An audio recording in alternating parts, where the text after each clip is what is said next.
Mais Jamy, qu'est-ce que tu fais? Bah je mange, Fred. Mais ça va pas, Jamy? Tu veux finir comme l'être humain ou quoi? Le quoi? L'être humain, Jamy! Viens voir, suis-moi, je vais te montrer ce que c'est! Allez hop Marcel, en route sur le chemin de l'homme.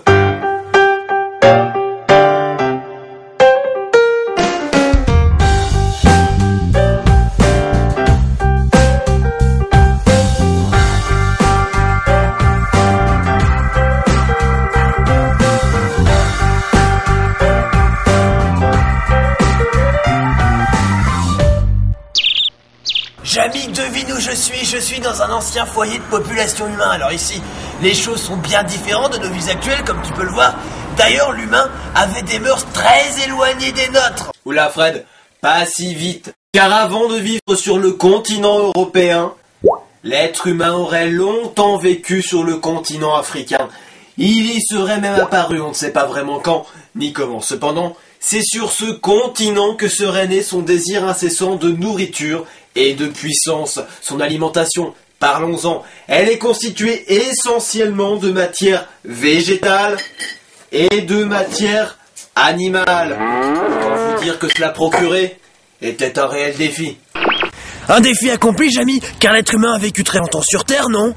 Absolument, Fred, parce qu'il a développé ce qu'on appelle l'intelligence la plus mortelle de ses capacités. On y reviendra. Grâce à elle, l'être humain a pu fabriquer les objets lui permettant de chasser, de tuer ou de se protéger. Autant vous dire que les temps n'étaient pas très sûrs. Et ce n'est qu'un début les garçons, l'être humain a toujours convoité la puissance.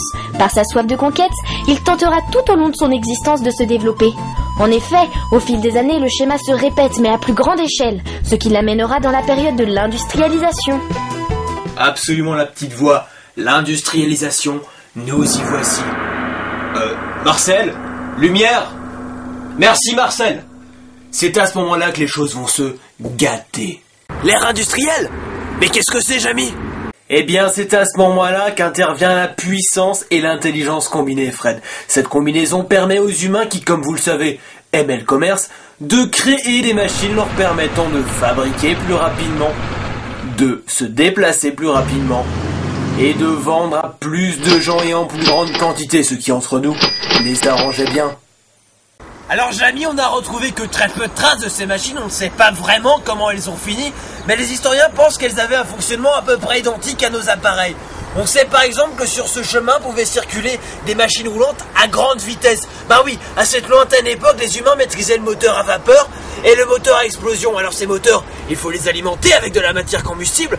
Mais dis-moi Jamy, où est-ce qu'ils la trouvaient? Eh bien sur Terre, pardi. Dans la nature, les êtres humains n'hésitaient pas à creuser aux entrailles de la planète pour extraire ce qu'ils avaient besoin. Ben oui, les machines le leur permettaient seulement. Ces chantiers détruisaient inévitablement la nature dans laquelle ils vivaient. En plus de ça, les machines utilisées rejetaient des gaz nuisibles à la santé de l'être humain. Mais ça, il a mis bien du temps avant de s'en rendre compte. Et oui les garçons, malgré le peu de traces de ces machines, les archéologues ont su déduire qu'il existait non seulement des appareils industriels, mais aussi des appareils domestiques qui remplaçaient les tâches quotidiennes. Certains permettaient aux humains de se déplacer, de compter, de lire, de voir, d'entendre et même de fabriquer à manger. Le commerce de ces nouvelles machines farfelues et inutiles n'a fait que renforcer le poids des puissances industrielles, accroissant ainsi la destruction de l'environnement dans lequel vivaient les humains. Mais il y a quelque chose que je comprends pas, Jamy. Pourquoi les humains consommaient autant de produits dont ils n'avaient pas besoin? Eh bien Fred, c'est parce qu'ils ont inventé la publicité. Alors la publicité, qu'est-ce que c'est? C'est un ensemble de discours omniprésents dans la vie des gens grâce à des moyens de communication directement implantés à proximité des habitants ou même carrément chez eux. Ces discours incitaient les gens à acheter ce dont ils n'avaient pas besoin et comme tout le monde faisait pareil, c'est celui qui n'achetait pas qui était marginalisé. Alors pour mieux comprendre, Jamy, je continue mon expédition et je suis là dans un endroit très particulier. C'est la reconstitution d'une maison moyenne d'un humain de l'époque industrielle. Suis-moi. Regarde, je vais te montrer ce qui pouvait bien envahir le quotidien de ces pauvres gens.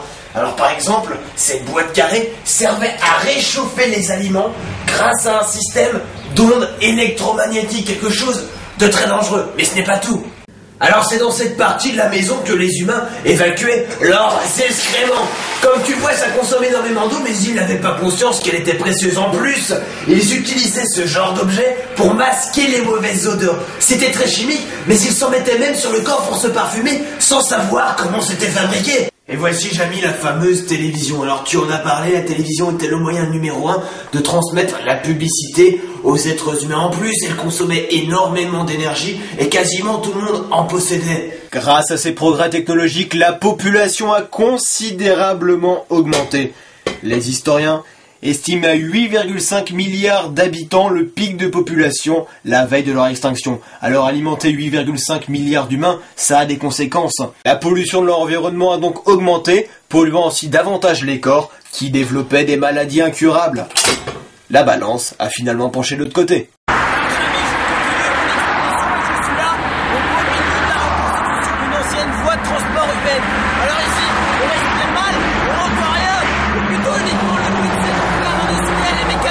Alors tu sais que tous ces gaz dans lesquels je nage étaient la source de conflits entre les pays pour deux raisons.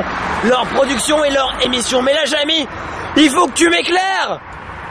J'y viens. Après que les humains aient raffiné cette roche fossile, le liquide obtenu est utilisé pour alimenter les moteurs à explosion des machines au beau milieu desquels tu te trouves. Une fois brûlé, ce liquide te transforme en gaz à cause duquel tu ne peux pas respirer. Seulement ces gaz restaient dans l'atmosphère et contribuaient à l'effet de serre, c'est-à-dire qu'ils empêchaient la chaleur du soleil de repartir. L'atmosphère s'est réchauffée et les glaciers du nord du globe ont fondu, faisant ainsi monter le niveau de l'eau.